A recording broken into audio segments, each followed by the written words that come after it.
Learn to check your subtraction. Be your own math teacher. Hello everyone. Today, we're going to dive into a fascinating topic that will help you become more confident in your math skills, especially when it comes to subtraction. We will learn about checking subtraction results. It's an essential part of learning math, allowing us to verify our answers and ensure we're on the right track.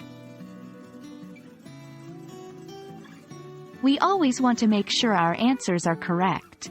Checking our subtraction results gives us the confidence that we've performed the subtraction correctly. It's a simple step that takes a few extra seconds but can save us from making errors in our work or in real-life situations.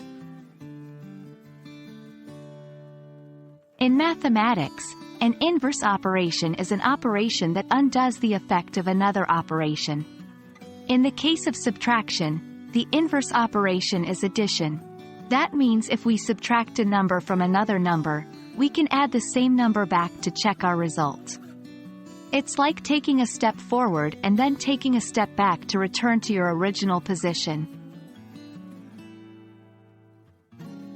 Now, let's put this concept into practice. Let's say we've just solved the problem 15-7 and got the answer 8. To check our work, we can add the number we subtracted, 7, to our answer, 8. If we get the original number we started with, 15, that means our answer is likely correct. So, 8, our answer, plus 7, the number we subtracted, equals 15, our original number. We've confirmed our subtraction result is correct. Now it's your turn. Practice checking subtraction results with several examples. Start with simpler problems and gradually move on to more complex ones. The more you practice, the better you'll become at checking your work. For example, if you have the problem 50 minus 12 equals 38, check it by adding 12 plus 38 to see if you get 50. That's it for today, folks. We've learned why it's important to check subtraction results and how to do it using the inverse operation, which is addition. Remember, practicing is the key to mastering this skill.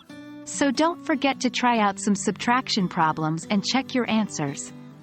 Keep practicing, keep learning, and you'll soon be a wizard in subtraction.